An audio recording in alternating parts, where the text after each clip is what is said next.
I want to welcome the newest member of the Budget Committee representing New York's 3rd District. I don't know if there he is. Look at him. Thank you, Mr. Tom Swazi, one of my classmates and a true friend and a former member of Ways and Means. Don't know if you're going to get back on Ways and Means or not, but I hope you do because you're a great member. And I'm excited that you're on our committee. This committee continues to grow and heft and the caliber of people on both sides of the aisle, Mr. Ranking Member. So thank you for committing to getting quality people on this committee. Tom, again, congrats on your win and welcome to the team. Also joining us today is Representative Houchin of Indiana, and I don't know if she's actually here yet, but I'm going to ask unanimous consent that Representative Houchin be permitted to participate in today's hearing. We discussed this before, so without objection, so ordered. I also want to welcome our witnesses. Mr. Paul Spitalnik serves as Chief Actuary for the Centers for Medicare and Medicaid Services, and Mr. Stephen Goss. Thank you all for being here. He serves as Chief Actuary at the Social Security Administration. And we appreciate your time and your insights this morning. I'm going to yield to myself for an opening statement. I always say I'm going to attempt to make it short, but since we've been delayed this morning, I will simply say thank you for being here. We try to start, my ranking member and I started this conversation in the 118th Congress in his new role and my new role with a few things, commitments. One was for good debate, but productive debate and try to dispense with some of the ancillary partisan stuff. And so focusing on policy and substance. The other was, let's agree on the math on our balance sheet. Like Democrats may have some of their own ideas on how to address our rapidly deteriorating fiscal health, and Republicans may have their ideas, but we should all, I think, at least acknowledge, and we have, that the situation that we face is unsustainable, and something has to happen. I was encouraged also that I give my ranking member as much credit as anybody, that we were going to try to work together as much as we can, where we can find agreement, to fix a budget process that has failed us and is failing, I should say, maybe to motivate members to do what every American family, business, state and local government has to do, and that's develop a budget, enforce the budget, if you will, live within your means. That's just not happening in Washington, and it hasn't happened. And speaking of things that haven't happened here, we got a budget out of this committee, albeit a Republican budget, and it was a budget that was passed on a partisan basis, so I acknowledge that. It's our sort of Republican blueprint for how we would manage the fiscal affairs of this country, okay, and address the deficit and the debt. But we haven't had an oversight hearing, gentlemen, in over 6 years. So we're going to exercise our oversight responsibility. The third thing that I would suggest is a new phenomenon here, sadly enough, for this committee, is you all haven't presented in 12 years, is my understanding. They haven't presented the numbers on the trust fund to the budget committee, who is supposed to steward the nation's resources. And by the way, purely analytical here, this is just a purely analytical statement, and I would like for you guys to confirm it or deny it in your comments and in your remarks this morning. But of the 30-year unfunded liability that our nation has on its books, and that represents, Mr. Scott Peters, $140 trillion, 98 to 99% of it are the two programs that are represented by these gentlemen. So there's that fiscal impact. And then there's the deeper and maybe even just more personal, getting away from the numbers, the impact of doing nothing. That is, Republicans claim we have plans to address it, but words are cheap, and we haven't enacted any of those plans. So as we say, Scott, in the church, faith without works is dead. And I've heard a lot of plans from my Democrat friends. And no matter how well thought out those plans may or may not be, faith without works is dead. So just a lot of lip service from a lot of people, which is why we also did something that was unprecedented in a decade. We passed a bipartisan commission that would have knuckleheads from both sides of the aisle who would, in all seriousness, thoughtful leaders in a bipartisan way, looking at two of the most important programs for our seniors. Retirement security, healthcare security, 60+ million people today counting on it, 10,000 people a day counting on it. And if we do nothing, and let's make sure this is clear, and then I'm done. If we do nothing, Ms. Schakowsky, nothing. If we do nothing, I don't want to touch it, because if somebody's going to send out a mailer that shows y'all throwing grandmother off the cliff, and we're not going to touch it because some organization on the outside is going to say it's a backdoor way to tax the American people and stab President Trump in the back and all these crazy things. This is how this town keeps us from being the kind of leaders that our nation needs now more than ever. So my prayer is we unite, not as Republicans and not as Democrats, but as Americans. And Tom Swazi's capable of that. That's why I'm encouraged. He's an add. He is an add. He is a value add to this committee in that regard. So I won't get everything I want to solve it probably. They probably won't get everything they want, but we must do it, or there will be an automatic cut. We will not have not only not saved the program and strengthened it, we will have caused it to basically collapse in terms of insolvency, and there will be an automatic cut to beneficiaries. On Social Security within 10, and we got a little bit of grace in the last set of numbers on Medicare, but that's going to happen in that program too if we don't do something about it. So God bless America. Let's get to work. My ranking member now, as much time as you may consume. Yeah, thank you, Mr. Chairman, and I want to thank our witnesses, Mr. Goss and Mr. Spitnalnik, for both being here today.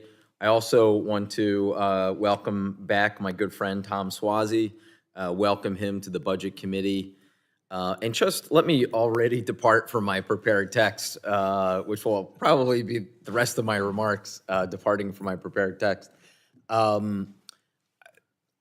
From the very beginning, a year and a half ago, Jody and I, the chairman and I, both said remarkably similar things our first day. And I do feel that we have largely 18 months later stuck to that essentially trying to split issues into two different camps. That on the first set of issues, we were really going to try to work in a genuinely bipartisan way, that there were things that this committee could and should be doing, such as oversight, especially in areas that hadn't taken place in quite a while, that we should be in the habit of doing markups, which we have done. Finding bipartisan wins, recognizing that the House is narrowly Republican, the Senate is narrowly Democratic.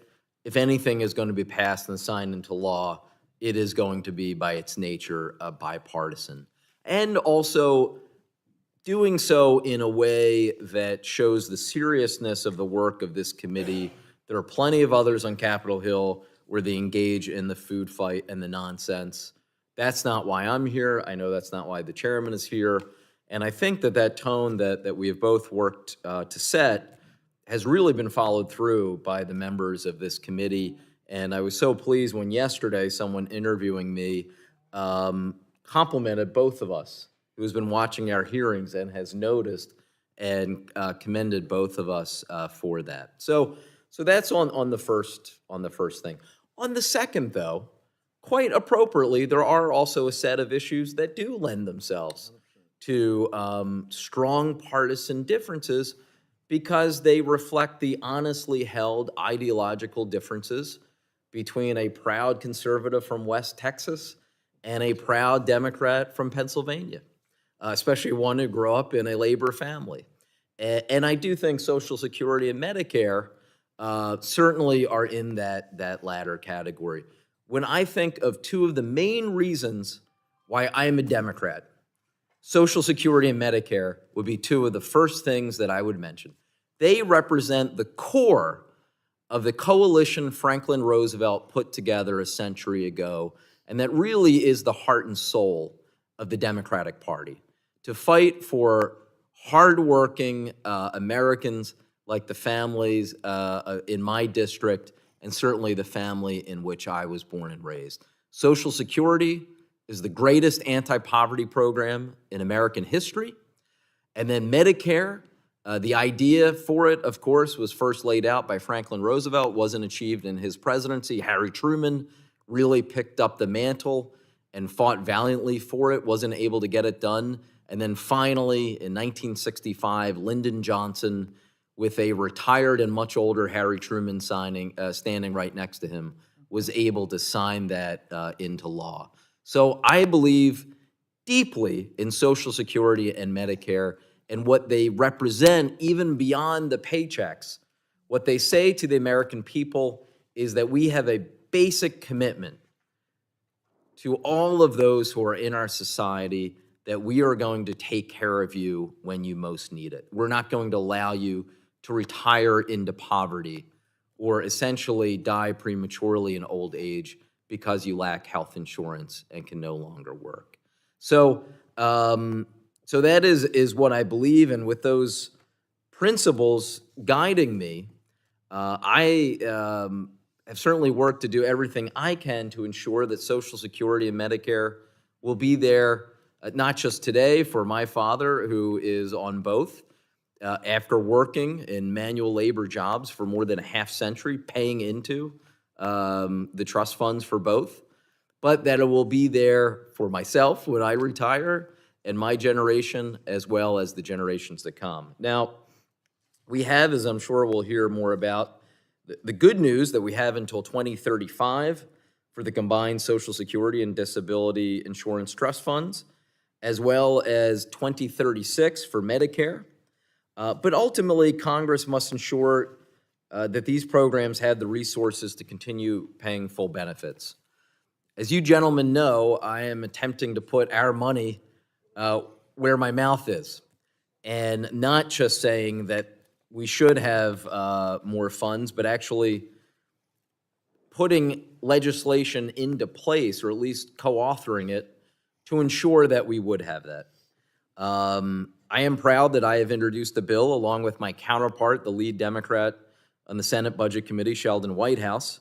The name of the legislation is the Medicare and Social Security Fair Share Act, which honors the commitment that I have just spoken about by closing corporate tax loopholes and equitably applying the payroll tax to the top 2% of earners.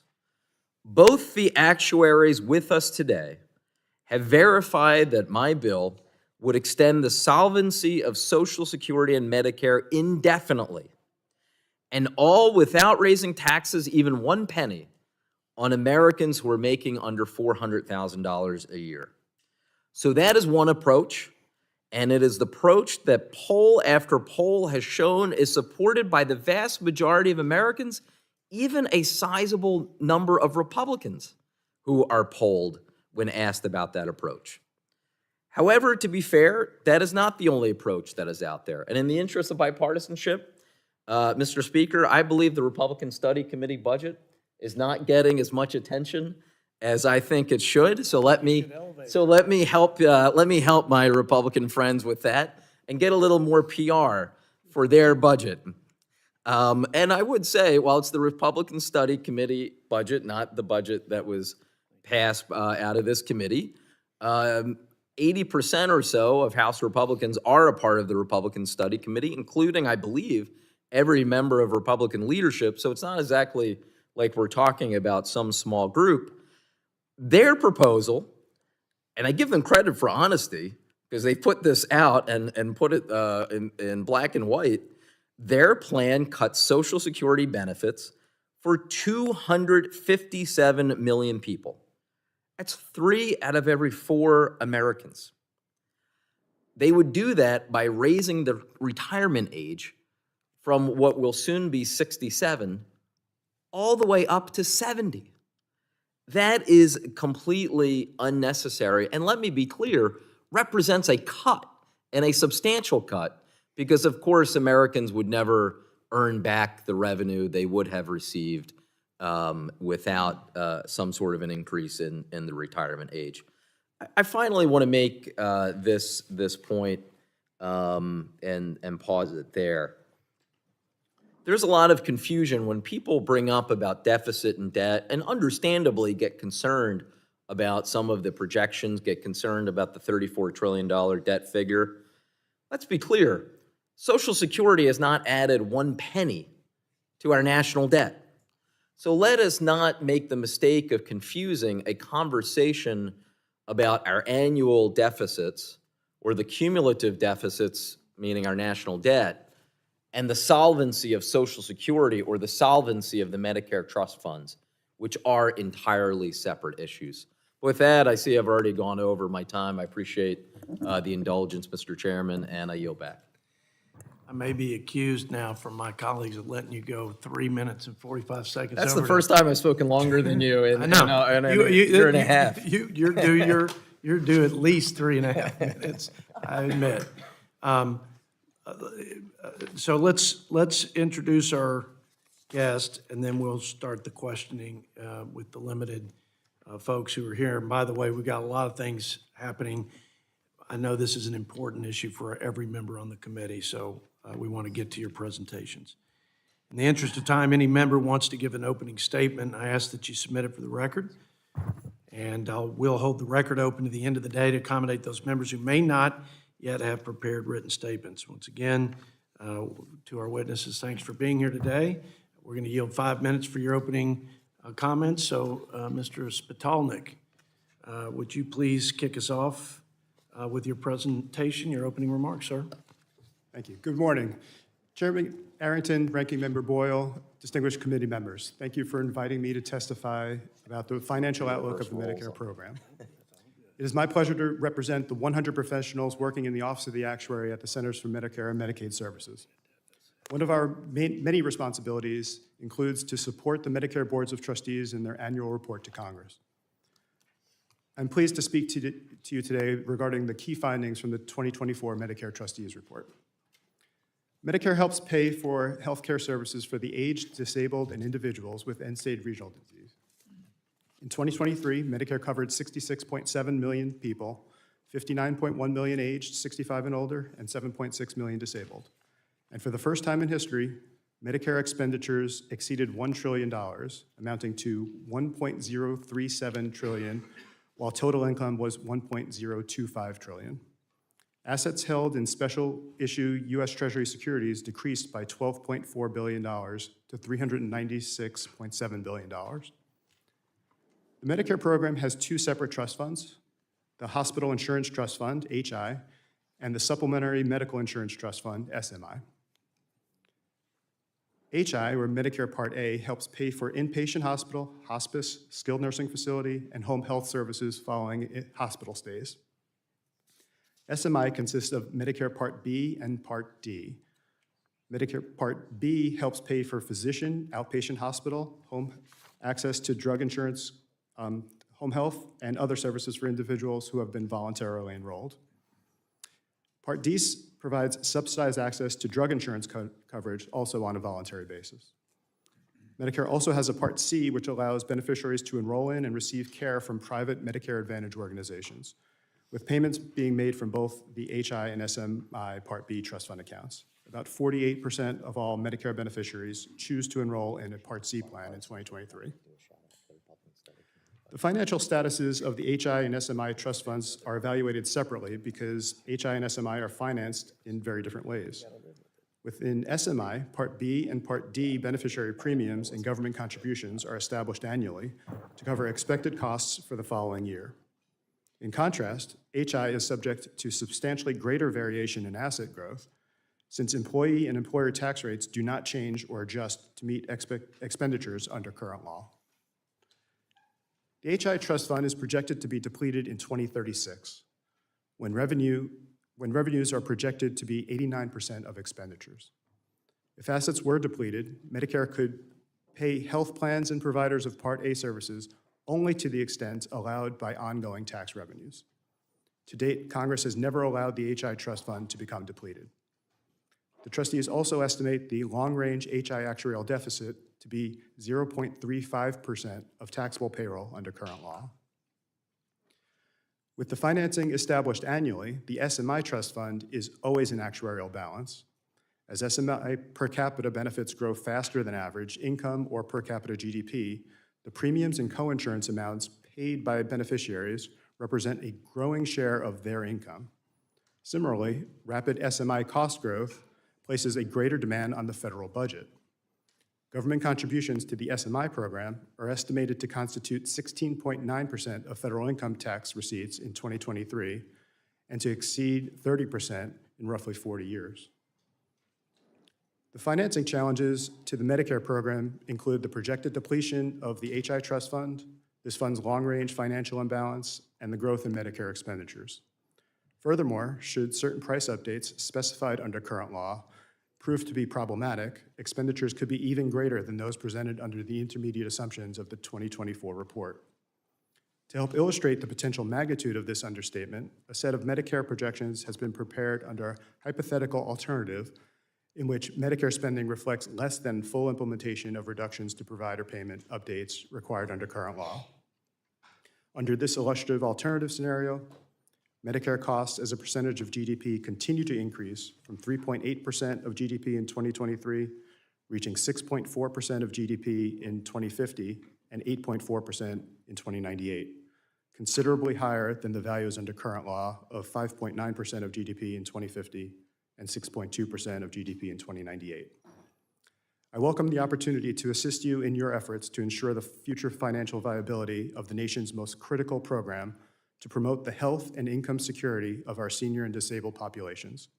I look forward to answering your questions. I thank the gentleman. Now yield 5 minutes to Mr. Goss for his opening statement. Thank you very much, Chairman Arrington, Ranking Member Boyle, members of the committee. Thanks for the opportunity to talk to you today about the financial status of the Social Security Trust Funds, or Solvency, and implications for the federal budget and debt. Social Security is off budget, of course, as we know technically, and its operations are accounted for in the context of trust funds, which are separate legal entities from the general fund of the Treasury.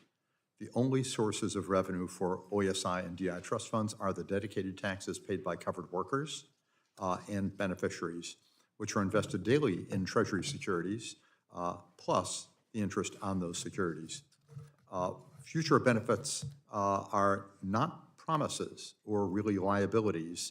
They can only be paid to the extent that there are asset reserves in the trust funds, as Social Security has no borrowing authority. Should reserves become depleted at any point, benefit payments would be limited to the amount of continuing receipts. In this case, trust funds would not run out of money. They would simply need to pay less than the full amount of scheduled benefits. It is for this reason that the Congress has always acted timely to avoid trust fund reserve depletion over the 85-year period, 1940 through 2024. The total federal debt subject to limit is the result of borrowing required by the general fund of the Treasury to finance federal expenditures from the general fund in excess of collected revenues other than those dedicated to the trust funds.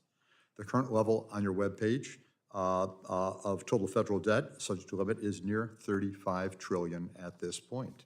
In contrast, Social Security can only hold positive trust fund reserves, $2.8 trillion at the beginning of 2024, which are invested in or loaned to the general fund on behalf of future beneficiaries, that is the public, that lessen the amount of that Treasury would otherwise have borrowed directly from the public.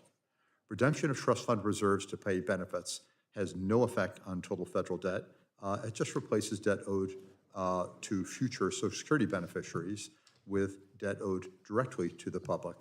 In addition, if trust fund reserves were allowed to become depleted, current law would not allow transfers from the general fund, thus increasing publicly held debt in order to pay full scheduled benefits. The often cited Balanced Budget and Emergency Deficit Control Act of 1985 says to assume that resources will be adequate to make payments required by law. Social Security benefits beyond the balances available in the trust funds are not allowed, much less required.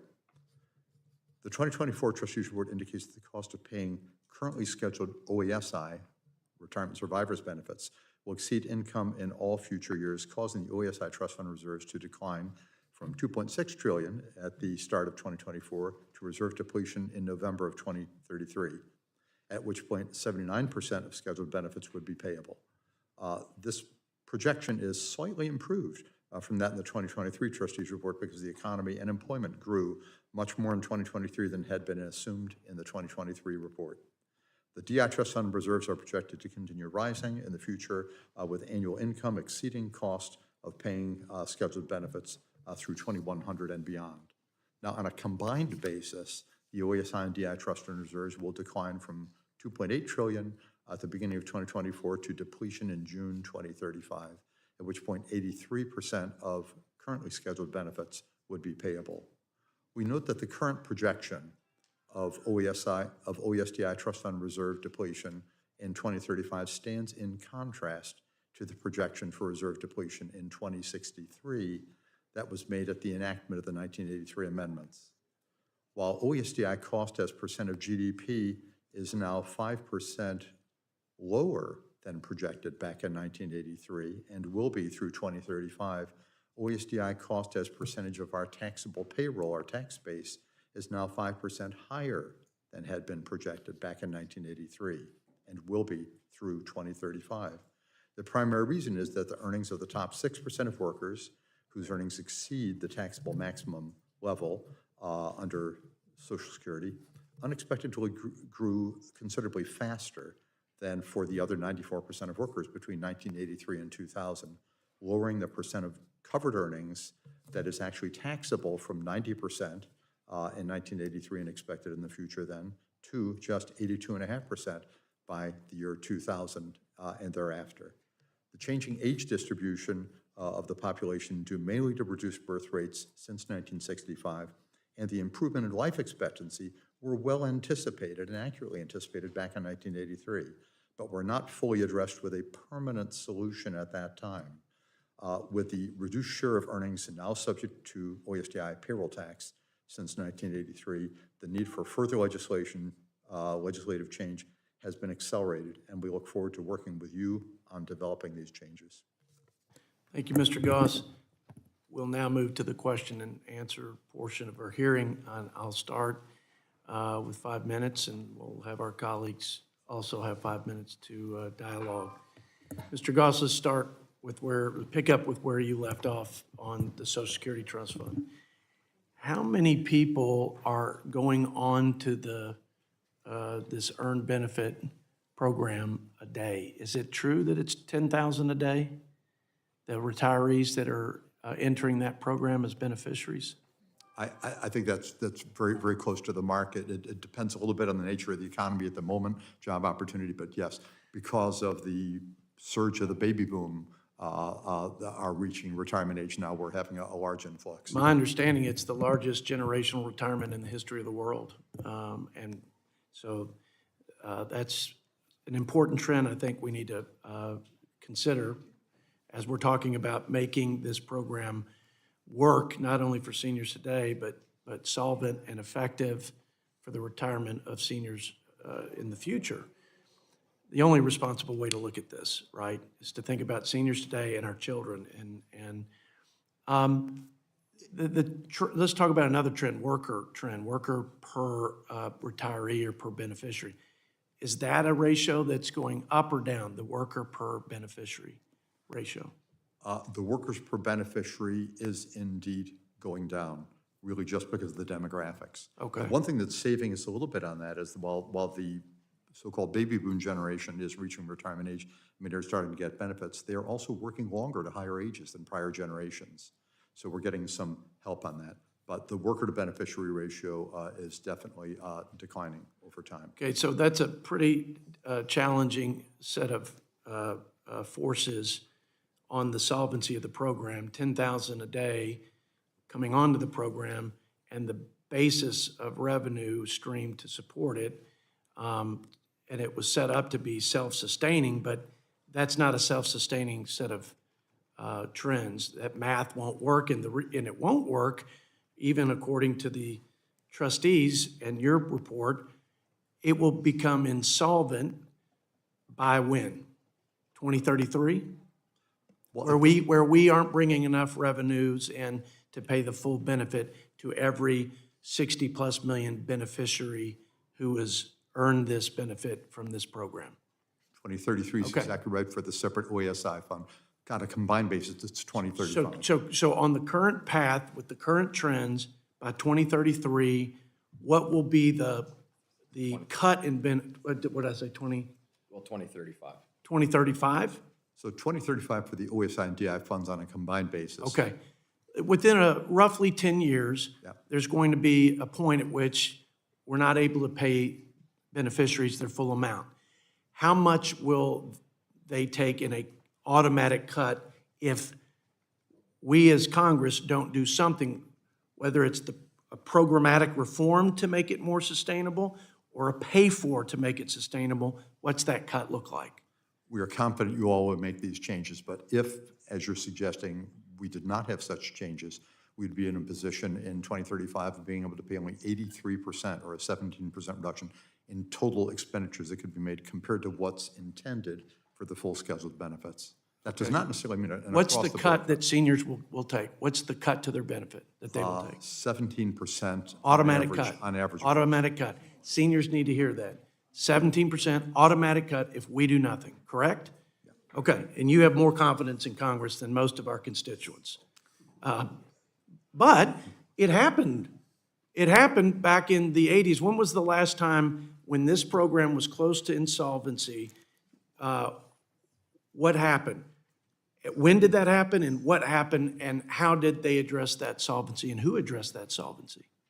Well, the last time was really in 1982 when the combined program was approaching this, and the Congress did act. There was the so-called Greenspan Commission, which came up with some ideas. Congress extended that and completed that, and we had the 83. Let me ask you this, Mr. Goss. Was the Greenspan Commission, did it precede the final deal that was voted on by the Congress?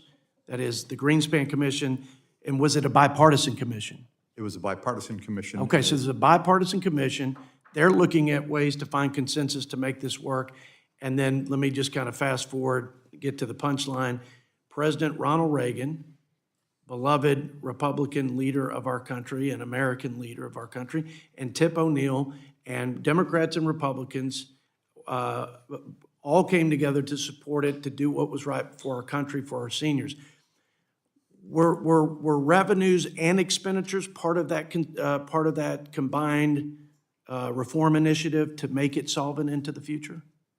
They were indeed. Okay, so I'm going to yield, but just to put the sharp point here on the end of this conversation, the last time we were facing insolvency, Republicans and Democrats came together through a mechanism of a commission, bipartisan, and then you had a Republican, very conservative president and a liberal speaker in Tip O'Neill, and they struck a deal to save Social Security, and they had both pay-fors and programmatic reforms as part of their overall initiative.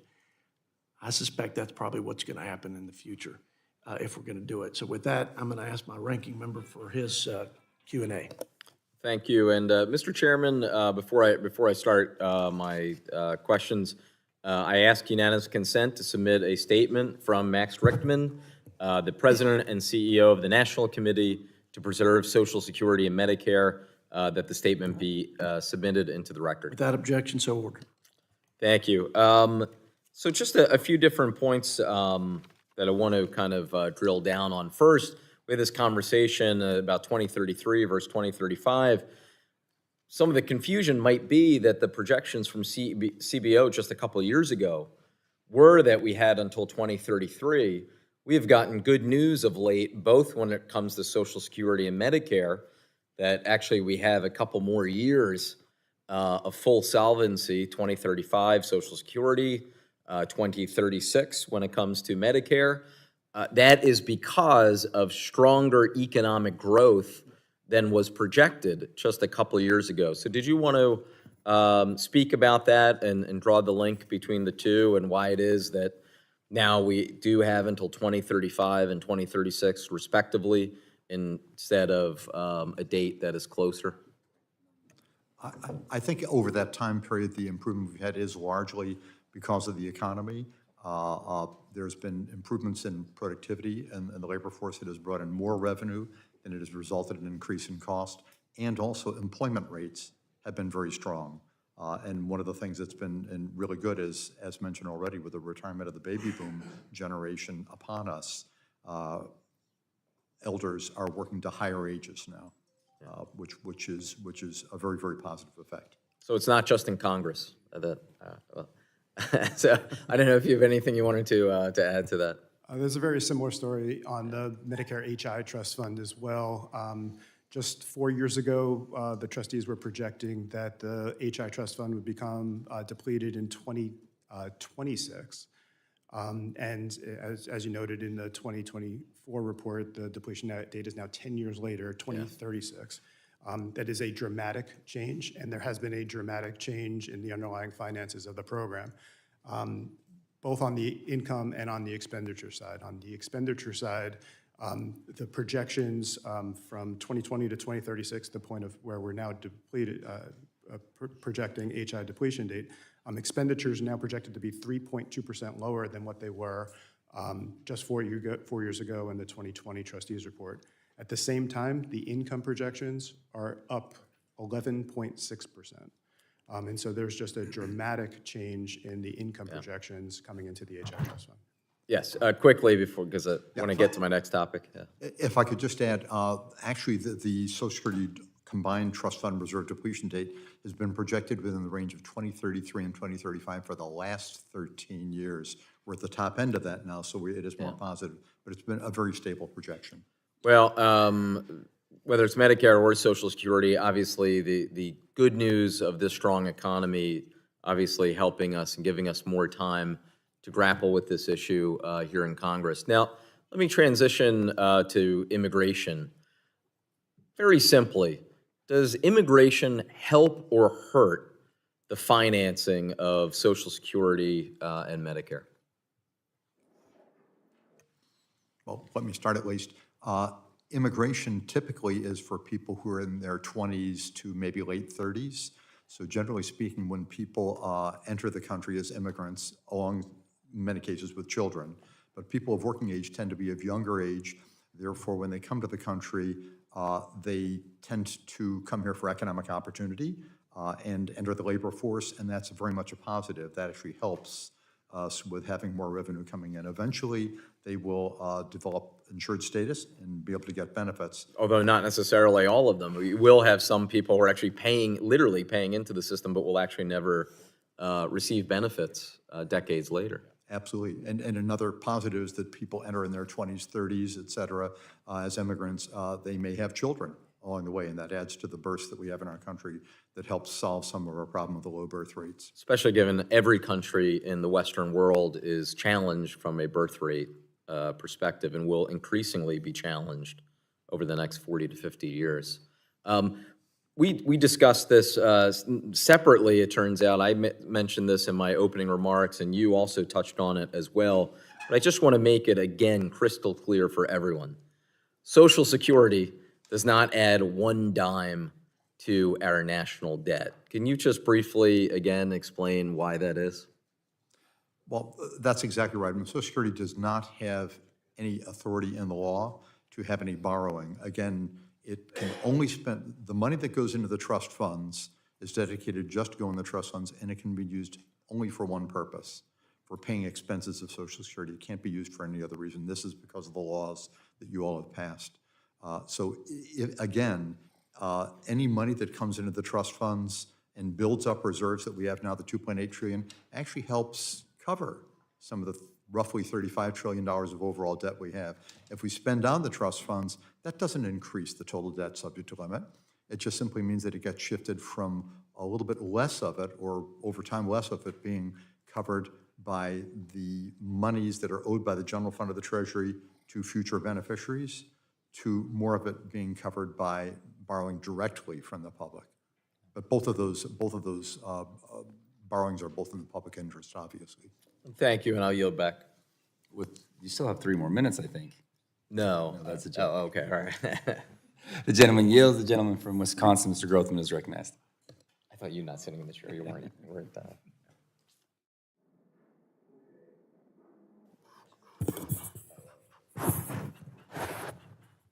Is this on? I guess it is. Okay, Mr. Spitalnik, the Medicare trustees report states that the hospital insurance trust fund expenditures will rise faster than income in the next decades. Can you explain reasons why expenditures are going up quicker than income? Then I'm going to give you a question that I don't know that you're qualified to answer. Sure. There's several reasons why expenditures out of the HI Trust Fund are growing faster than the income. My colleague, Mr. Goss, mentioned a most significant one, and that's the changing demographics. That as the baby boom generation in particular has been retiring, they are moving from the employed paying into the program into beneficiaries receiving benefits from the program. And so that demographic shift is the largest component of why that shift is occurring. That makes sense, but how much are we spending, say, per 70-year-old, per 72-year-old, whatever? How is the healthcare spending per person going up relative to inflation?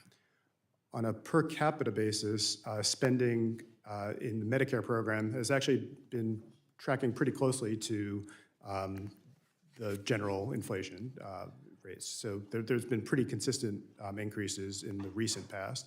In the trustees report, there is projections that those per capita costs will increase at a faster rate in the near future and into the future, mostly because healthcare costs tend to increase faster than other sectors of the economy. That's exactly what we're trying to get at. So, but there are a few years lately that hasn't been going on, but in general, healthcare costs are going up quicker than in a general inflation rate, right? Yes. Okay. Do Medicare costs vary dramatically from one part of the country to the other? There are certainly regional variations. There are differences in Medicare spending in urban areas versus rural areas, for example. But there are consistencies across areas as well. Okay. Could you give me some examples, like some states that are low, some states that are high, and the degree to which there's a variance from state to state? The one that jumps to mind is, in particular, with respect to the Medicare Advantage program, when Medicare rates are set, they're set at a county level. And so, for example, Medicare spending in Miami County is typically higher than in most other parts of the country. So that's just one example. Give me an example of how much higher, just dollar-wise. I've heard that before. Miami is high. I'd be happy to give you the follow-up with the details on that. Is it, do you know, just, is it great? Is it like 5% higher, 25% higher? It is many percent higher. Like 25? I don't want to misspeak, so. Okay, it's not fair. Because you didn't come prepared for that today. I wonder, though, if you do get the answers for the committee, if you could, tell us where we would be at. Could we solve this problem if everybody were at, say, the lower fifth of spending per person on Medicare? Would that be enough to make a real dent in the problem? There have been theoretical exercises of can you, if payments in the highest county were replaced with payments at the lowest county, would that solve the Medicare problem? I think from a theoretical perspective, that's accurate. From a practical perspective, it's not really all that meaningful. I don't know, but that's an interesting thing. Okay, we'd love to have that. Mr. Goss, labor force participation rate. Can you tell us what, right now, a lot of people, they retire, and as a result, the restrictions on how much they can make before we begin to reduce the Social Security benefit, right? Where's the cutoff there? 19,000, 20,000? Where do we begin to say you get less money the more you work? Excellent question. I think it's in the order of between 15 and 20,000. I don't have that exactly at my fingertips. But an important part of that is the reduction from the retirement earnings test only applies for people up to age 67. At 67 and above, where people can receive benefits without any effect. And Are you sure it's 67? Is could it be higher than that? well, currently it's 67. It's at the so-called normal or full retirement age where the retirement earnings test stops applying. But the good news is that if anybody receives a reduction in their benefit, if they start receiving benefits before 67, and then they receive a reduced monthly benefit at any point before 67, we will recompute your benefit as of 67 and for thereafter, and take away the reduction for having received benefits You get in more earlier forever. months. Okay, and I would just go on record as saying the idea that the normal retirement age is 70 is crazy. Gentleman yields. Thank you. Gentlewoman from Illinois, Ms. Jaskowski, is recognized for 5 minutes.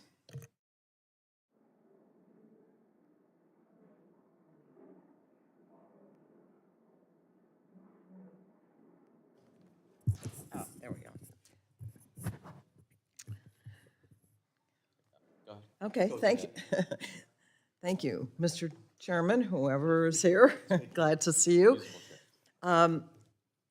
So let me say to my Republican colleagues, when you talk about cutting Social Security and Medicare in any way that is reducing the benefits, I say to you, make my day.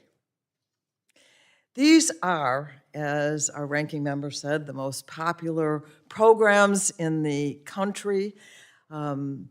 The vast majority of Americans rely on them. And the very idea that the only way that we can solve our economic problems is to cut these programs, make my day. And let me just say this. There are 67 million Americans right now who rely on Social Security. And let's once again say that this is not an entitlement program. These are people who have paid every paycheck to have this earned benefit, and the idea that it would be cut. We did confirm, and you have confirmed several times, that Social Security does not add a penny, Mr. Goss, to the deficit that we have. But what I did want to say to the chairman of the committee who was saying we have to do something, there was also discussion, there is a something. There are a number of somethings that are going to be done. And I wonder if you could just briefly talk about we do need to act, and that there are plans to do that. Well, plans, there are a number of potential plans. Yes. We have developed estimates that are up on our webpage for various kinds of approaches. Back in 2016, we developed estimates for a plan by Representative Ways and Means Subcommittee Chair Johnson for changes which were largely benefit reductions.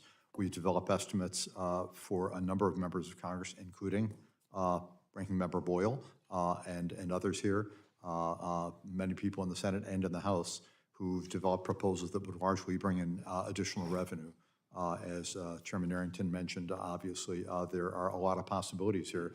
and we have estimates that would close the gap. And I think, as Mr. Boyle already indicated, the estimates that we developed about a year ago for the proposal would not only close the 75-year gap, but also put us into something referred to as sustainable solvency. So we would be projecting that the trust funds would not be declining and becoming depleted anytime in the foreseeable future. So there are many possibilities here. We just need to. Many possibilities, and I want to get on to your bill that I think is a really good one. I wanted to ask Mr. I'll get it, Spitalski, is that right? Something like that? I'm sorry. I would say close, but. Nick, Spitalnik. Spitalnik. Okay, I'm sorry. So when it comes to Medicare, I wanted you to say, to tell me, are we seeing that even just the talk about negotiating for lower drug prices has decreased the number? I know that we're going to, that the full effort of negotiating for lower drug prices is going to be coming in full force. But aren't we seeing that even the hint of it has lowered the cost of drugs? So the Inflation Reduction Act, which introduced a whole host of provisions affecting prescription drugs in the Medicare program, has a lot of different effects. Some are benefit expanding and therefore cost increasing to the Medicare program, and others, such as the negotiation provisions and the linkage of prices to CPI, are cost reducing. And so the net effect of those plays out over time. Initially, there's the impact of the Inflation Reduction Act is actually cost increasing, but ultimately we do expect those negotiation provisions and those other cost containments in the Inflation Reduction Act will lead to spending reductions. Right, am I almost out of time? I guess I am. I did want to just say, I think we have to do something about Medicare Advantage. I think there needs to definitely be some more control over Medicare Advantage that we have right now. And, oh no, I'm not out of time. Okay, good. I wondered if you could talk a little bit about that. We have seen that there's overpayment right now in, am I not? Oh, I'm over time. Okay, I yield back. Thank you. Now recognize the gentleman from Virginia, Mr. Good, for 5 minutes. Thank you, Mr. Chairman, and thank you again to our witnesses. I'm disappointed to hear the previous member that was speaking from the minority side said that talk of cutting Social Security and Medicare benefits makes her day. She's the first person I've heard mention that today. So that's kind of disappointing. That would be exciting to someone about talking about the opportunity to cut Social Security and Medicare benefits would make her day. Mr. Goss, is it Goss or Goss? I'm sorry. Goss. Goss, thank you, Mr. Goss. Were you suggesting earlier that we have true cash reserves in the Social Security Trust Fund versus an IOU, and that those funds aren't being effectively used to cover other deficit spending? We certainly do. We have $2.8 trillion of excess taxes that were paid in by American workers and beneficiaries, and were invested in the trust funds. What's our unfunded liability now on that, on the Social Security? Well, we actually, per the Federal Accounting Standards Advisory Board, we don't really talk about it as an unfunded liability, but an unfunded obligation in the future. A little semantic difference there. But that is, I don't have the number exactly, but it is many, many trillions of dollars. All that represents is the shortfall in the future of the total amount of scheduled benefits under law versus what we have scheduled for revenue. And we know we have to better align those in the future. Yeah, so wouldn't it be true that Social Security and other mandatory programs are matching, if not exceeding, total tax revenue at this point? I'm sorry, could you? Total mandatory programs, including Social Security and Medicare, do they not match or if not exceed total revenue coming in at this point? Well, at this point, Social Security at this moment is in fact, its expenditures are exceeding the amount of revenue coming in. And that's where the trust fund reserves. Because every discretionary dollar we vote on is borrowed. Every single discretionary dollar is borrowed, right? We recognize that. Would either of you venture an estimate on what's the typical lifetime payment into Social Security versus the lifetime typical benefit, dollar-wise? How much is a typical person has paid into Social Security now versus over the lifetime what the recipient benefit is? We have a number of actuarial notes up on the web addressing that, and the interesting part of that is it's a question of whether you compare the amount that individuals have and are expected to contribute under current law tax rates versus, then the question is, versus the benefits that are simply scheduled in the future or the benefits that will in fact be payable under current law. If you look at the scheduled taxes for an individual to pay at various different earnings levels compared to the scheduled level of benefits, which, as we know, we're underfinanced for actually paying those, that looks very generous, but it's not possible under current law. And of course, the ratio of what you can expect to receive to what you've paid in does vary because we have a progressive payment system for Social Security, as we're all well familiar. The benefit formula favors those with the lower earners. The typical person paying into Social Security pays about how much per month for, say, 40 years? And so therefore, at the end of when they retire, they've paid how much in versus how long they typically receive Social Security and how much that monthly benefit is? Surely you have some estimate of how those two numbers compare. So try to do a little bit of arithmetic real quickly here. If we have a $60,000 a year worker or $5,000 a month and they're paying 6.2% of that themselves. So $300 a month, $3,600 a year, take that times 20 years, Right. that would only be $70,000. All right, that person at retirement is going to receive how much of a monthly benefit on average? I don't have that number right offhand, but it's. Well, it's going to be a lot more than if you, let's say an average recipient's 20 years at $1,500 a month, that's $18,000 a year. $18,000 a year times 20 years is $360,000. You just told me they were paying $70,000 in and receiving, with that estimate anyway, $360,000. When Social Security was first began, how many payees or payors paying into it versus the recipients? What was that number like?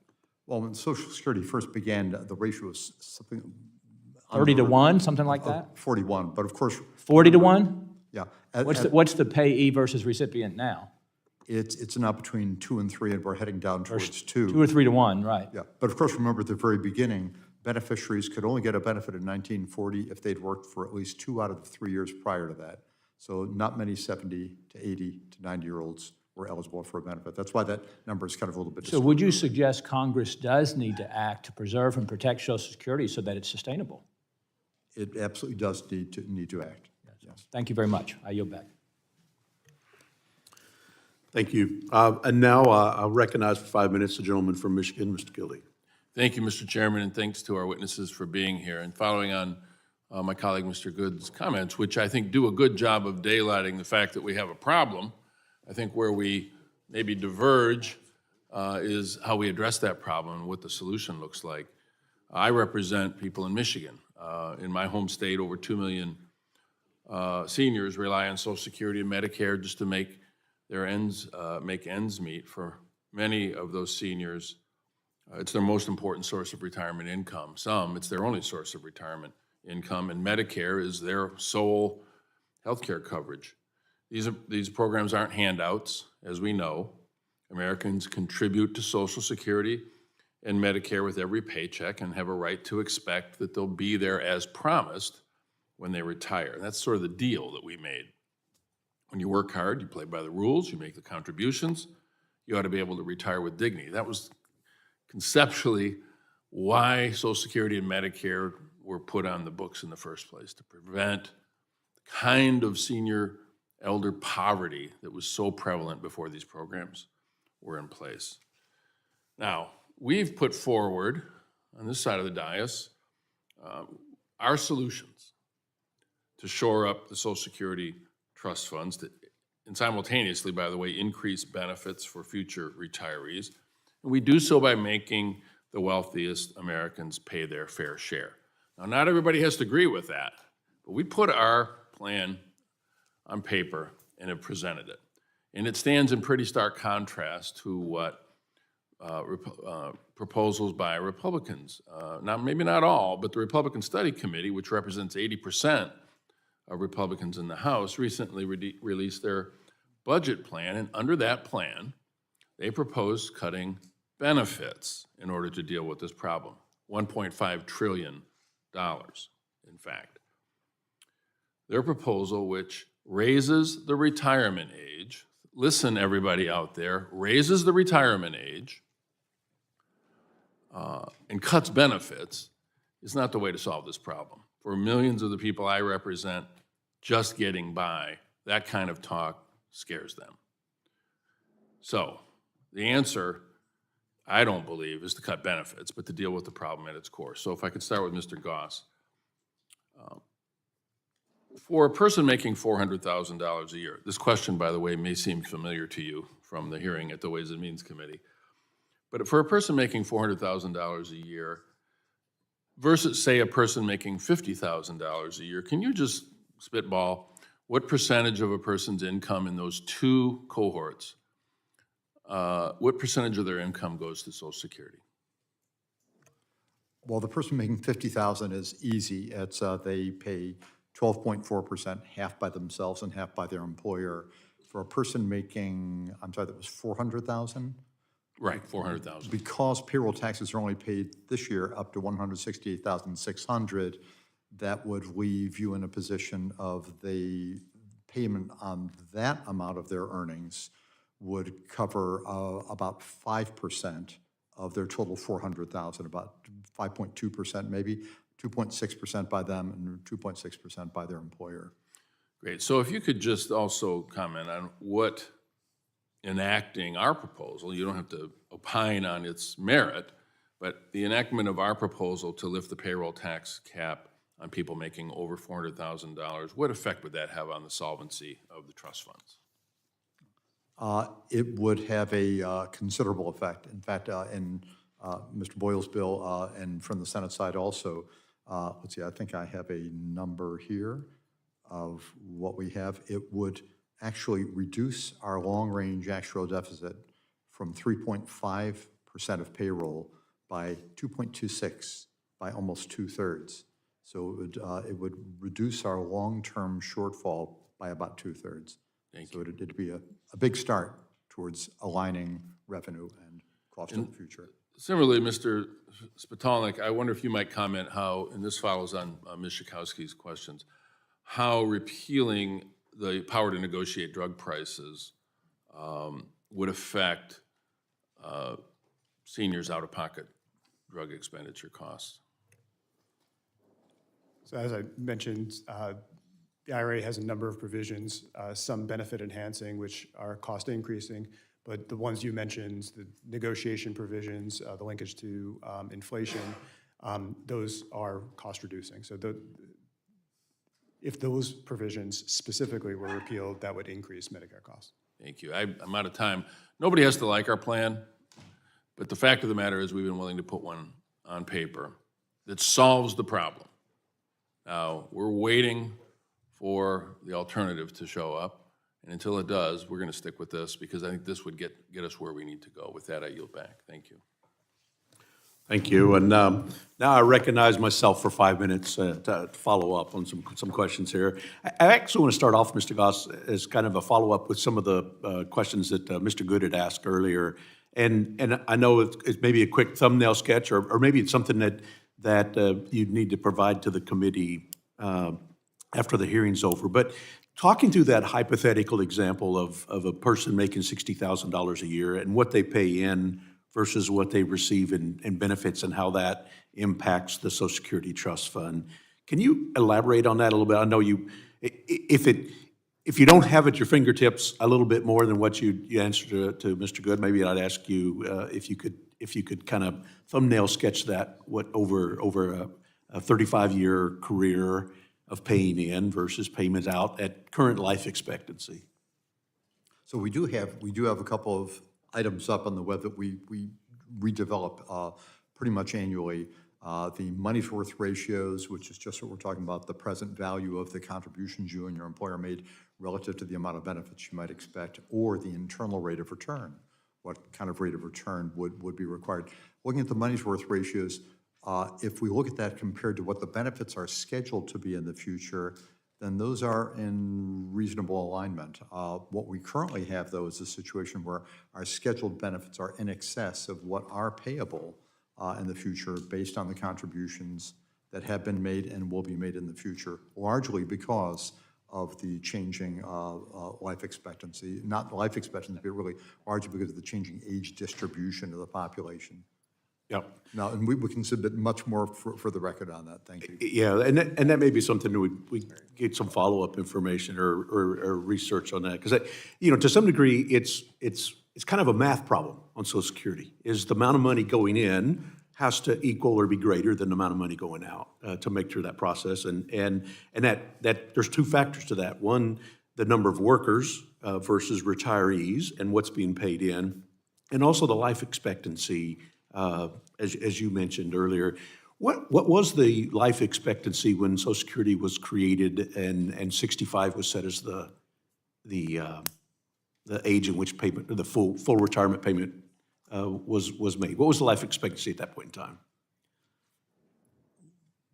I'd have to probably go back to the trustees report and pick that number up, but I can share with you this one, I think, interesting detail, which is back in 1983, at the time of our last major amendments, when we were foreseeing what would happen, we were projecting that by about 2015, 2018, before the pandemic, that life expectancy at age 65 would rise to, I believe the number was 16 or 16.1 years. It was much lower than that back in 1983 and earlier. And we were projected it would rise to about 16.1 years. Lo and behold, that turned out to be very accurate. So our projections about life expectancy and decline in mortality rates has been very, very accurate. Okay, I was thinking life expectancy in 1937 was about 63 years, and that was kind of what I was trying to confirm versus today.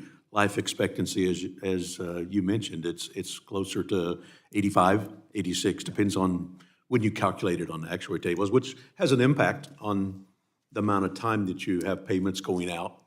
Very much so. We try to focus to a great extent on what life expectancy is as of, say, age 65 being important, because much of the improvement in life expectancy from many years back was because of a reduction of early childhood and infant mortality. So a lot of that restriction down to maybe only 60-something was because many people were unfortunately perishing at a very young age, even before they would enter the workforce. Right.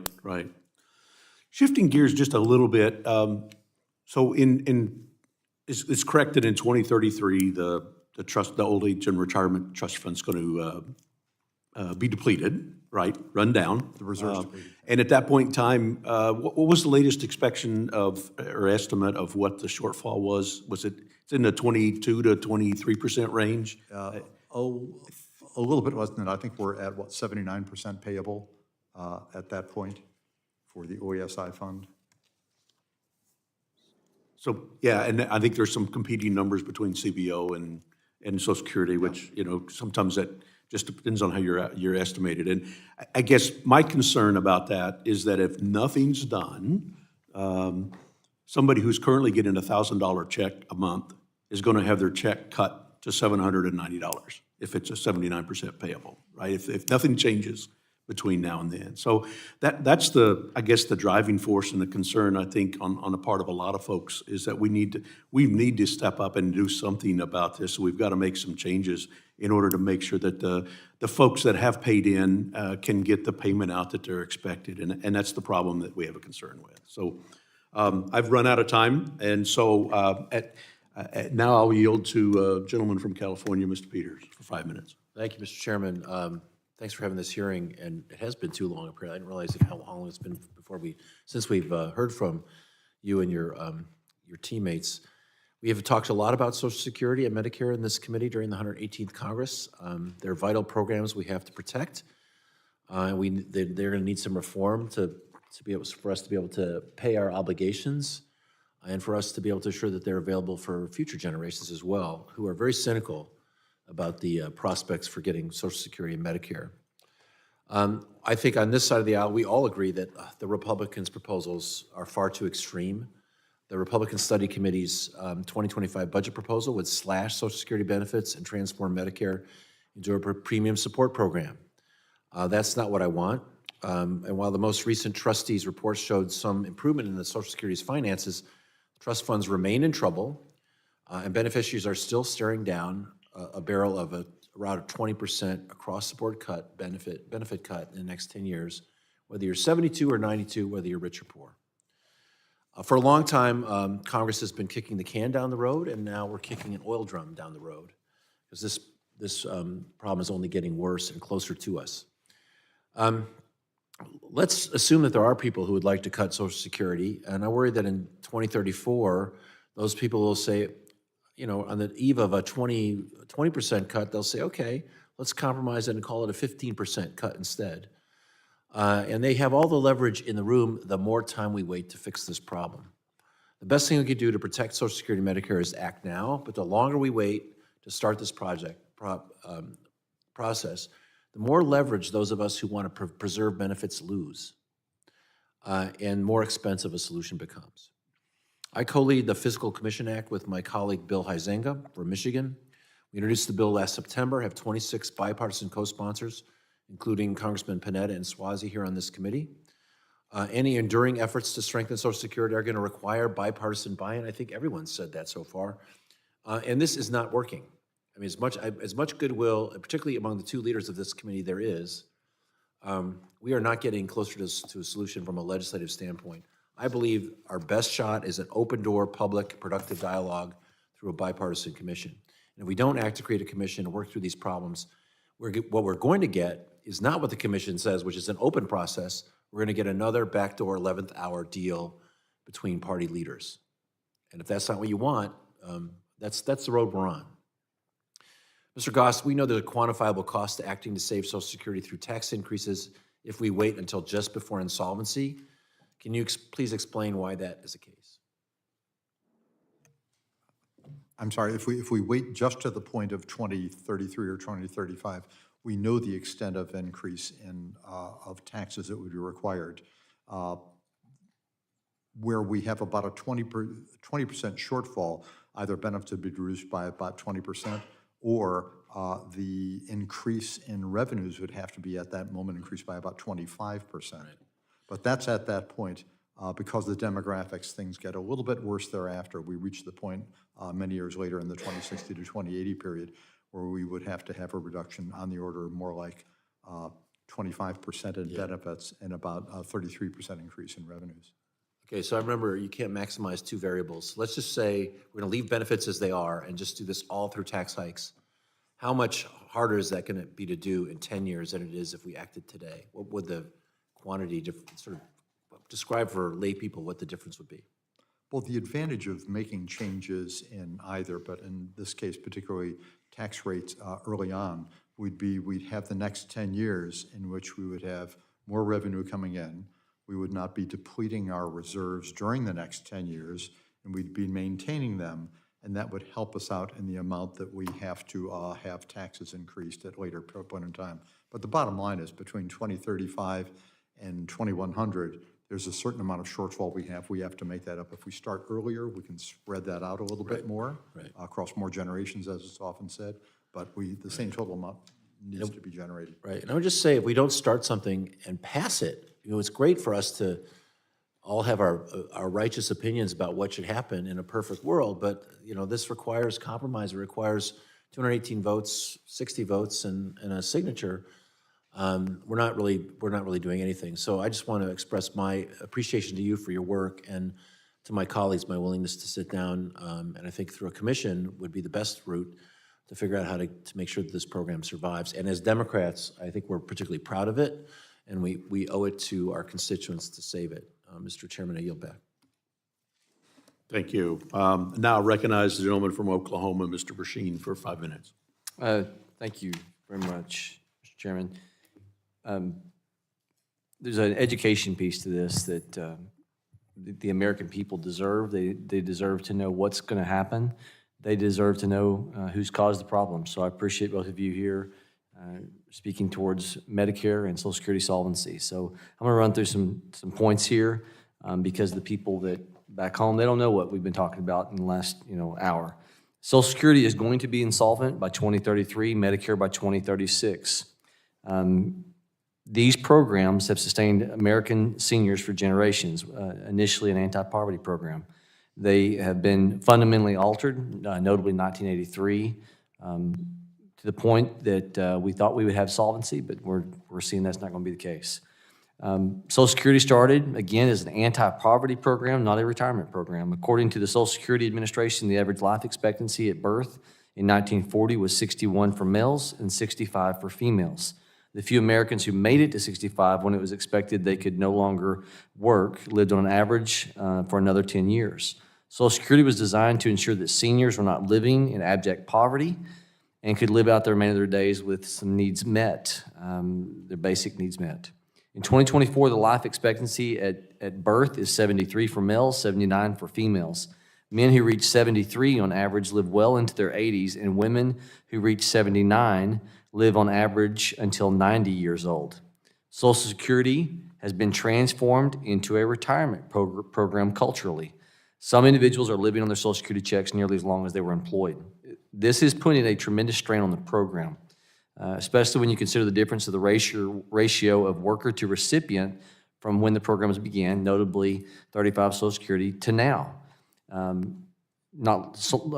Long after its inception in 1940, 160 workers covered the cost of fully providing benefits to one Social Security recipient. In 2024, there are just 2 workers that cover the cost of fully providing benefits to one Social Security recipient. It is totally unsustainable, and it shows us what is really undermining the system. We have a larger retirement population than ever before in the United States at a time we have a tremendous labor shortage and a lower birth rate than ever before.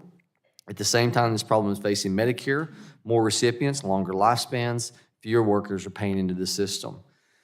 Something that I think it's important for people to know that Medicare Part B is not supported fully by the payroll tax. It receives contribution from the general fund. That's an important note as we're trying to categorize those that are supported fully by the payroll and that which receives some funding from the general program, which that does have an impact on how we're going to figure that out for Congress for the general purse perspective. So what happens when Social Security is going to go insolvent? According to the Peter Peterson Foundation, Social Security recipients will see a 21% cut in their benefits. Mr. Goss, you talked about it, they'll pay out 79%. There'll be a 21% cut. So how does that factor into what the average payment is? The average Social Security check in 24 was $1,900 a month. Is that correct, Mr. Goss? I think that's right. Okay. As a 21% drop would make that $1,500 per month, and that ultimately, if you're receiving $1,500 a month, multiplied against 12 months, that's $18,000 a year. CBS News estimates that Americans need to make $96,000 a year to live comfortably within a major United States city. And of course, that's not rural areas, but within a U.S. city. When Medicare goes insolvent, hospitals are going to have an 11% cut in payment for Medicare Part A, which the hospitals are derived out of. This committee held a hearing a few weeks ago specific to concerns over hospital consolidation. And, for the rural areas, the rural hospitals, that's going to be a bigger hit, a bigger impact in the economy of scale than it's going to be for the bigger ones.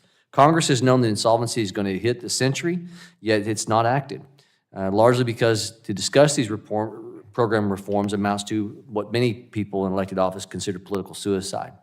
Luckily, I self-term limited 8 years, so I'm not gonna. I've got an insurance policy to make sure, hopefully, that I'm operating in truth and not political calculation. When insolvency does hit us, the federal government will have to pay back this $2.6 borrowed money it owes to the Social Security Administration, and politicians are looking to save their careers. I'm concerned are going to print that $2.6 trillion just to make that payment, and inflation will increase, which is going to erode the program. I want to just end with this because I'm out of time for the rest of this. Mr. Goss, give me in 5 seconds what you think, 2 different things that you think we ought to do to shore up Social Security. Well, I'm sorry to indicate to you that as the sort of, dare we say, umpires in the ballgame, we try not to take any sides onto what ought to be done. But we do know that over the long term for Social Security, we are going to have some combination of, it could be all one or all the other, or some combination of on the order of a 25% reduction in the level of scheduled benefits for the future, or a 33% increase in the revenue for the program. And it's really up to you all as the elected representatives of the American people to decide which way we go on that. Currently, I would just indicate, by the way, we oftentimes look at the benefits of Social Security about how much of your sort of career average earnings it replaces. And in general, it's around 40% or so higher for low-paid folks and lower percentage for high-paid folks. And it's really that kind of thing that I think we would all want to be talking about what kind of benefit replacement levels is appropriate. Is what we have now right, and is that what we want to sustain, or is there a possibility of making that lower? And of course, the side of that is because of the changing age distribution of the population. If we don't make changes in the benefit side, because we have so many fewer people of working age relative to the elders, because of the low birth rates largely, we're simply going to have higher tax rates to be able to sustain the obligations. Thank you. And gentleman's time's expired. Now I yield 5 minutes to the gentleman from Texas, Mr. Doggett. Thank you very much. Thank you for your testimony today. Clearly, the programs that you play such an important role in are vital to retirement with dignity for millions of Americans, and we need to be concerned not only about the dignity of existing seniors, but about our grandchildren, our great-grandchildren, to ensure that Medicare and Social Security are there for them. I was sworn into this Congress the same day that Newt Gingrich was sworn in as Speaker of the House. And his famous comment that he wanted Medicare to wither on the vine, I think, has guided Republican opposition to so many Medicare reforms throughout the decades. Because I served as the chair of the Health Subcommittee on the Ways and Means Committee and hope to do so again, I will focus my remarks on Medicare, even though I realize how very vitally important Social Security is.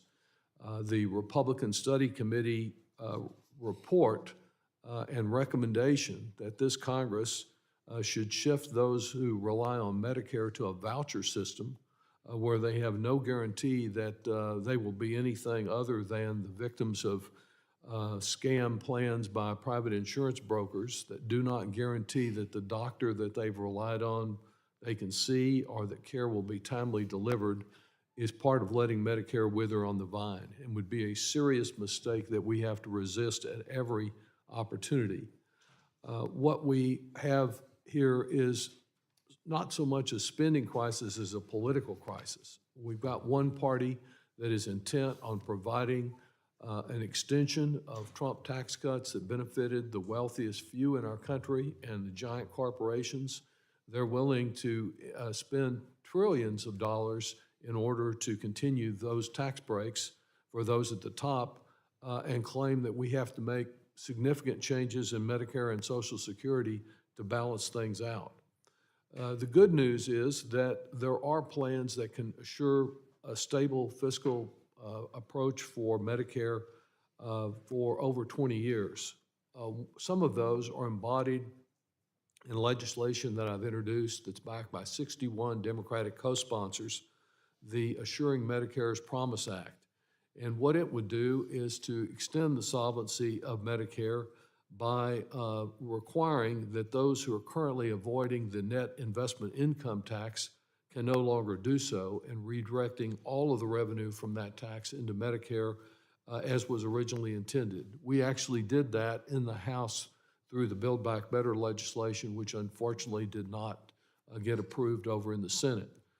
The President's Medicare proposal goes a step further, and I believe that you have done an analysis of it and presented it to us, indicating that the President's initiative, which does involve some additional taxation, I believe the memo here from the CMS office is that that would fund the HI program.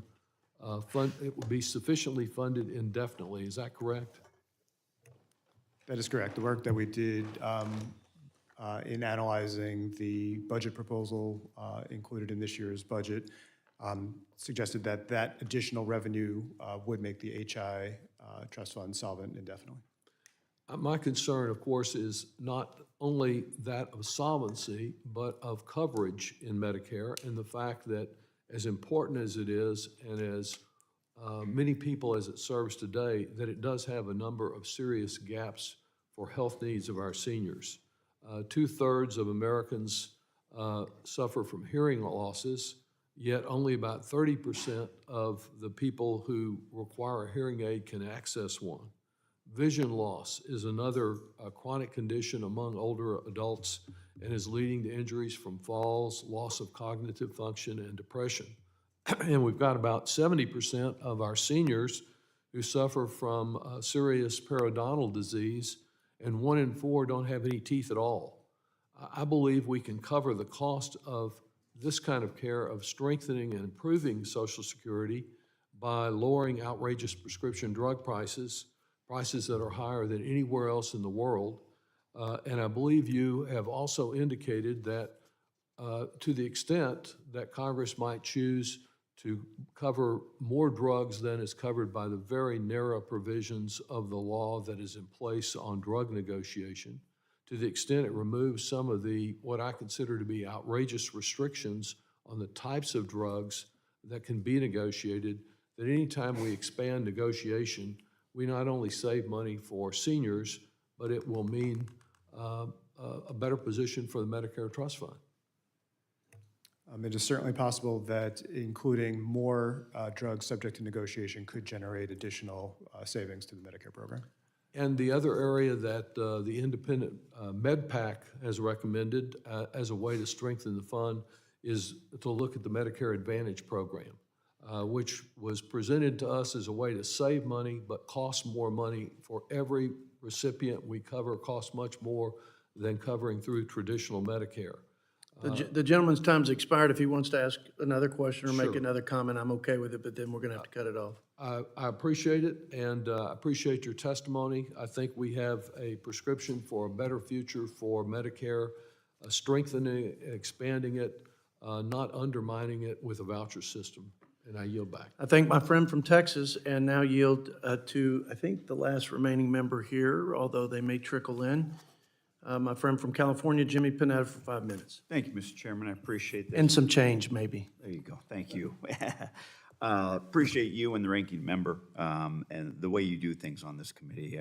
And having hearings like this is part of it, so thank you very much. Obviously, this is one of the many important hearings we've had here on the Budget Committee, given the long-term solvency challenges to Medicare and Social Security trust funds. I think we all know, and as we've heard today, Americans pay into these trust funds for most of their working lives, and in return, they expect to receive the benefits from these two trust funds, Medicare and Social Security. However, as we've been hearing and as we know, the insolvency of these trust funds threatens the future of the programs. So clearly, we got to act soon. I think we're hearing the issues today, and ideally, what we want to get, as I always say, we want to get to solutions. Now, the Old Age and Survivors Insurance Trust Fund is expected to deplete its assets in 2033, and the Hospital Insurance Trust Fund is expected to deplete its assets in 2036. We have basically 9 years before the first trust fund faces insolvency, but as you know, delaying action on financial matters often makes those matters worse. Mr. Goss, how would delaying action affect the scale of the changes needed? And if changes are made at the projected date of trust fund solvency, what kinds of changes need to be required? Our trustees have consistently for many, many years indicated the great advantages of acting sooner, which are, first of all, that there are more options on the table the sooner that you all act.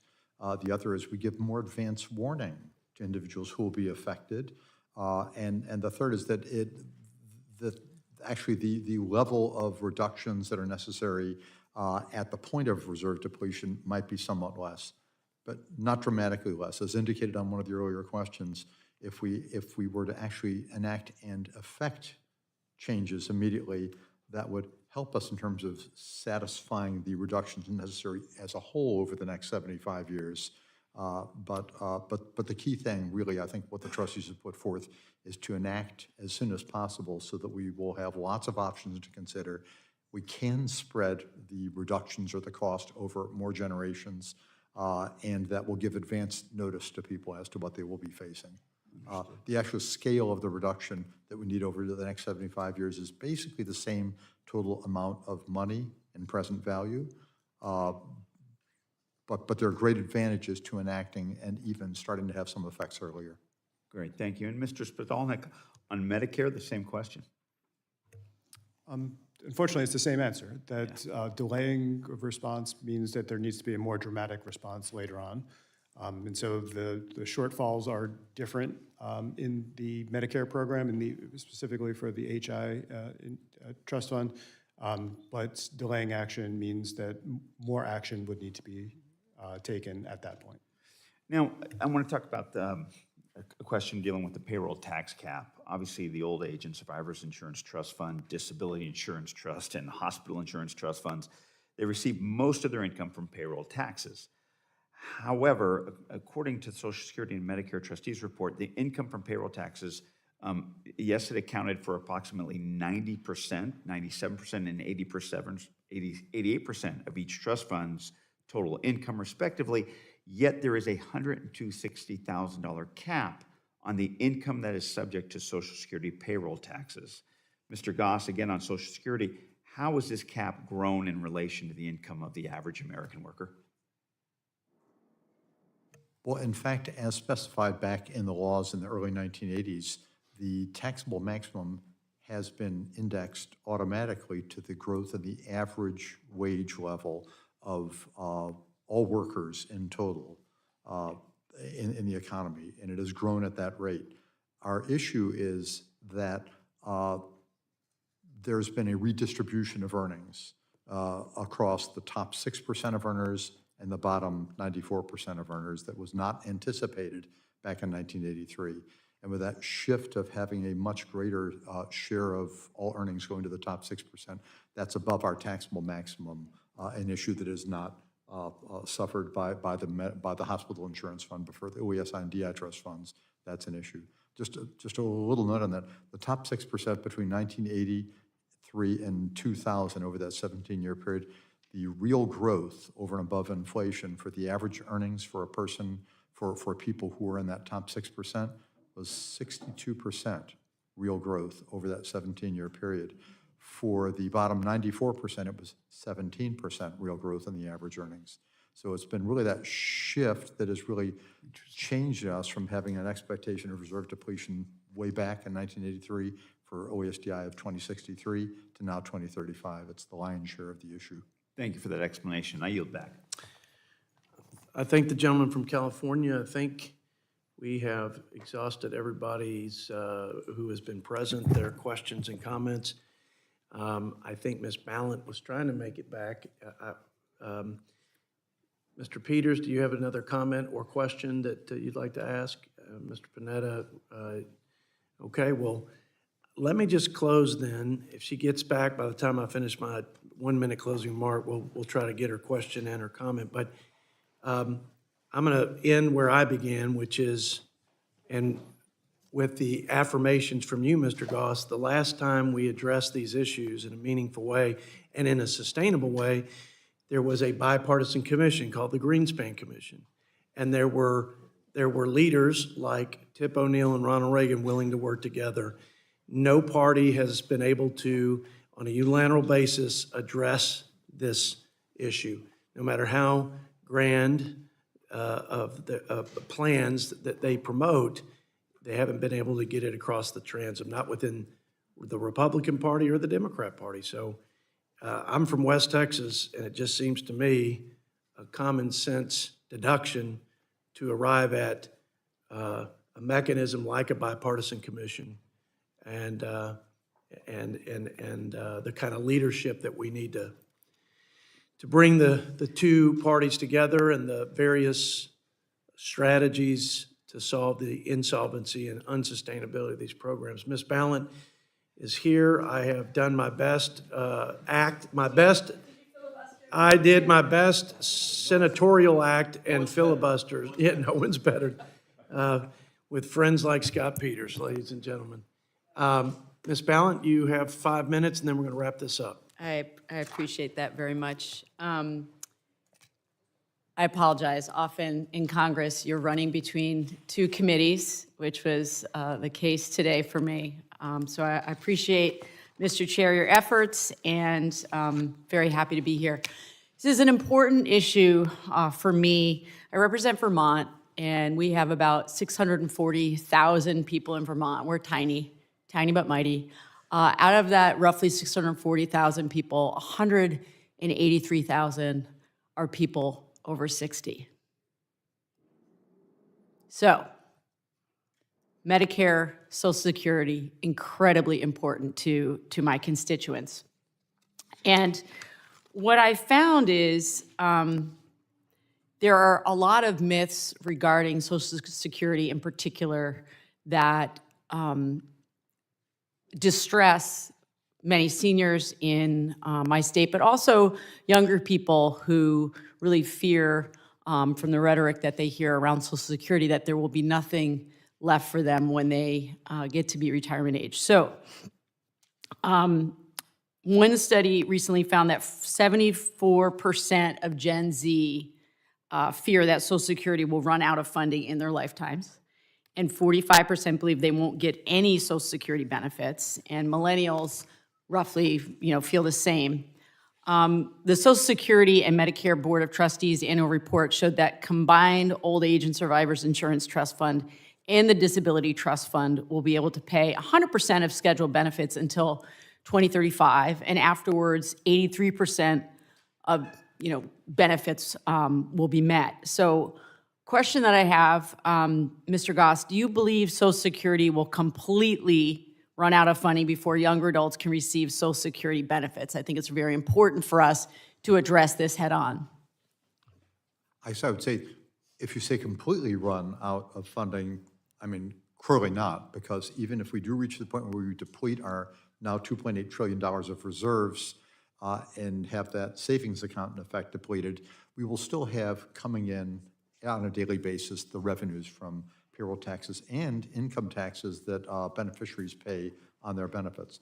That would continue coming in. But as you indicated, covering at that point of reserve depletion, about 83% of the continuing cost of paying full scheduled benefits. So it would not go to zero. It wouldn't be that there would be running out of money or having no benefits, but a reduction unless you all act to counter this. Right. And so, I just think it's such an important point because when we use rhetoric like it's bankrupt, it's collapsing, it's, there will be nothing left, it certainly raises anxiety for people, but also I think it fundamentally paralyzes us from being able to do the work that we need to do to make sure that people can retire with dignity and security. So Democrats have put forward a plan to protect Social Security for future generations, the Social Security 2100 Act. It was a bill championed by my colleague, Congressman Larson, and it will increase benefits 2% on average for all Social Security beneficiaries for the first time in 52 years. And so, from your perspective, what is it that Americans don't understand about Social Security generally, and how can we be better about messaging for them, basically what it has done for them, what it will do for them, and how do we go about protecting it and move beyond the rhetoric? And that's to both of you. Well, let me take a little shot at that. First of all, I think one of the things that's important for people to hopefully understand is from the very beginning, Social Security was intended to be what we sometimes refer to as a floor of protection. It wasn't intended to provide everything that you will want or need in retirement. Generally, financial planners say you should expect to have maybe 75 to 80% of your earnings level that you had when you were working continuing. Social Security, on general, is intended to provide only about 2/3 of that, only about 40% or a little bit higher than that. So it's expected people have some personal savings and hopefully have some employer-provided plans. Some of those are not working out as they should, so Social Security has become all the more important. But we should really, I think, make sure that people very much understand that. The other thing that people should understand is that Social Security is not a bank account. All the money that you put in is not saved up for you for when you retire. It's sort of what we call a pay-as-you-go system. It is intergenerational. And the reduction in the birth rate and the changing age distribution as a result is really putting pressure on doing that, which simply means that if we have fewer workers per beneficiary because the birth rate was lower, we're going to have to either have lower benefits per beneficiary or higher taxes per worker. There's really not a lot of way around that. We just have to make the adjustments. Appreciate that. I see that I'm out of time, and I don't want to keep anyone longer than we already have. The other piece of this, though, if I could, Mr. Chair, is absolutely, it is supposed to be supplementary. I think the challenge for all of us right now is the wealth gap in this country is become a chasm. And so we are not seeing that most working people have anything left over to put aside for retirement. Thank you, Mr. Chair. I really do appreciate that you gave me But, no, time. this is important. We need the fullness of our discussion and understanding. And to your point, whether we agree or disagree on the approach, we need an understanding by the American people. And just the points you hit about its supplemental nature and not to put all your eggs in one savings in one basket per se, but among other things that we need to educate the American people on in this regard. So thank you for your comments. And now to our last Republican member and then our last Democrat. I know I keep promising we got one more, but they just keep coming. The hits keep coming. Lloyd Smucker from the Keystone State for 5 minutes. Thank you, Mr. Chairman. Good afternoon, Mr. Goss and Mr. Spatanik. Did I have that right? Close, I guess. But, sorry, I couldn't be here to hear much of the discussion here, and I apologize if some of my questions have already been covered. But this is a really important topic. I was part of 2 other hearings, and so, but I'm really grateful to the chairman for continuing to talk about this and to each of you for being here. We obviously all want to work to ensure that the promise of Social Security and Medicare, people have been paying into these systems. We want those promises to be kept, but we also know that structurally going forward, if the changes aren't made, we won't be able to do that. And so it's a very important conversation. I do want to talk about, Mr. Spatanik, the Medicare funding warning. Quote, this year, the trustees issued a Medicare funding warning. Can you explain what that is? And what does that require as a response from the legislature or the president? Is it a trigger of some sort that is intended to require some action? So give us a background on that. Sure. I think it started back in the Medicare Modernization Act, back in 2003, put in this requirement where the trustees would evaluate the proportion of revenues that were dedicated sources, and when that proportion exceeded 45%, this warning would effectively be triggered if certain conditions were met over 2 consecutive years. Effectively, if there was more than 2 consecutive years of general revenue, general government contributions into the Medicare program, when that exceeded this 45%. It was somewhat of an arbitrary. Yeah, I was going to say, why did we pick those numbers? Arbitrary, as you said. But the idea is what? Why do we do it? So when this was, in response to a Medicare funding warning, the Congress has asked that the president, in response, in their subsequent budget, would provide proposals that would address that particular circumstance. So we'll get the proportion of funding dedicated down to that 45% level. My understanding is that the executive branch under different party leadership have each concluded that, in their opinion, that provision, that requirement that they actually provide a proposal in response to that trigger is unconstitutional. And I am far from a constitutional lawyer, and so I will not opine on any of that, but as part of the work of the Board of Trustees, they do calculate and determine whether this trigger is reached or not. I would certainly like to understand that. It didn't seem to me like it would be unconstitutional or require action by the executive branch, by the president, by the administration, when we've crossed some threshold, even if it is arbitrary, when we know there's going to be problems going forward. So certainly that would have been the intent of the previous Congresses who put that into law, so I hate to see it ignored. I mean, and we also know that the longer we wait, the harder this is going to be to resolve. You would both say, I'm sure, that it's important for the administration to work with the legislature to come up with proposals to solve this, and the sooner the better. Do you agree with that? I would completely agree that the nature of the problems, the issues surrounding both the Medicare and the Social Security program require bipartisan collaboration in terms of addressing them. Sure.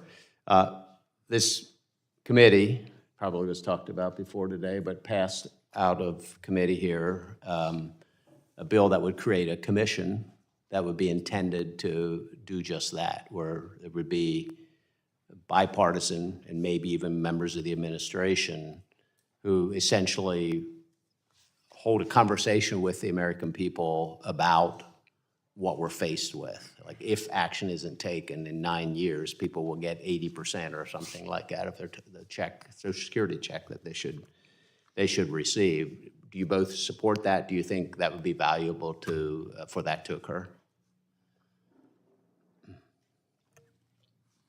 As back in 1982, the so-called Greens came, there was also a commission back in 1979, which made a big head start on it. And having that conversation is really important.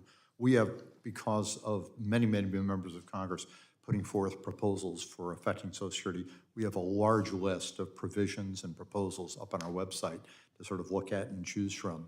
A commission that would look through all of those possibilities and come to a consensus would be a really good thing. And your point about sooner rather than later to inform the American people would be a very good thing. I'd also agree that the sooner that these problems are discussed and ultimately addressed, the less significant those changes will need to be. And so the earlier, certainly the better. Thank you. Thank you, Mr. Chairman. I thank the gentleman from Pennsylvania and his leadership on the bipartisan fiscal commission that would look at these various provisions and find consensus. And our newest member, Tom Swazi, from the great state of New York. You have 5 minutes for your question, sir. Thank you, Mr. Chairman. Thank you, Mr. Spitalnik, Mr. Goss. Appreciate your time. I want to try and learn something new from you guys here today, if possible. So with any issue that has to do with budgets, the only way to solve it is to either raise revenues or reduce expenses. There's no other choices, right? That's the only thing you can do. So to reduce expenses, some people are proposing that we should raise the retirement age.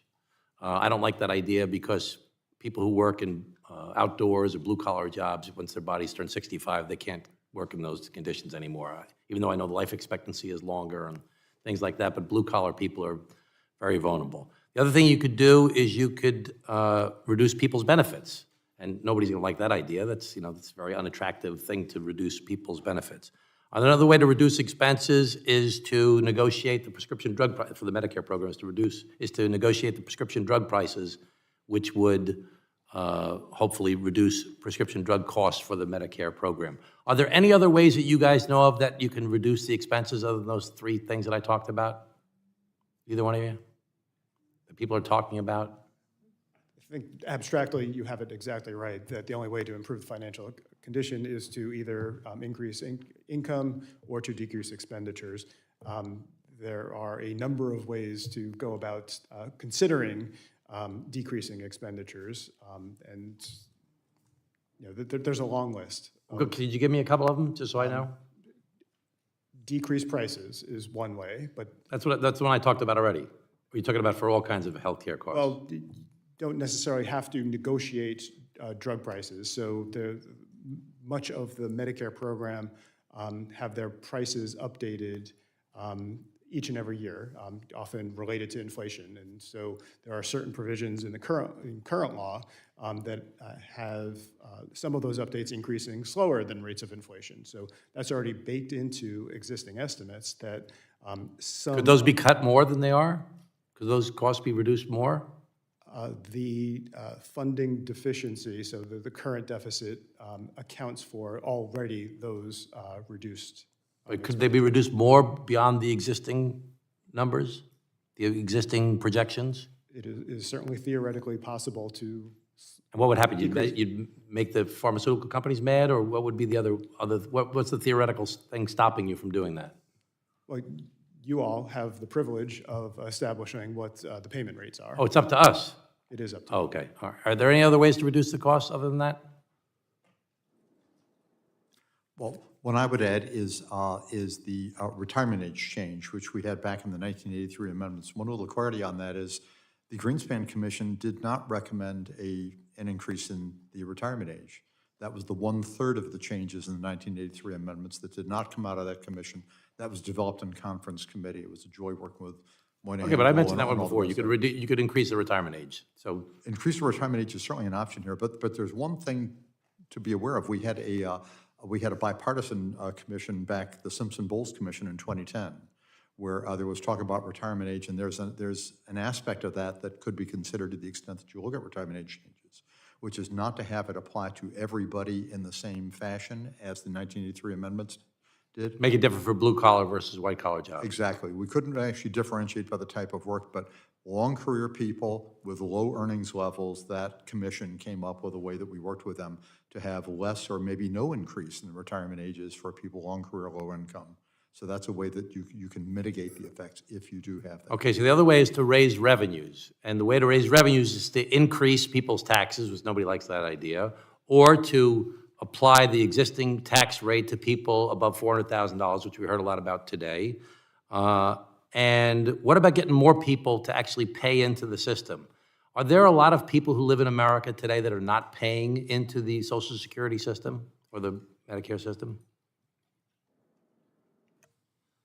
Well, one thing we have is that there are about 1/4 of state and local government employees currently are in plans so that they're not paying into Social Security.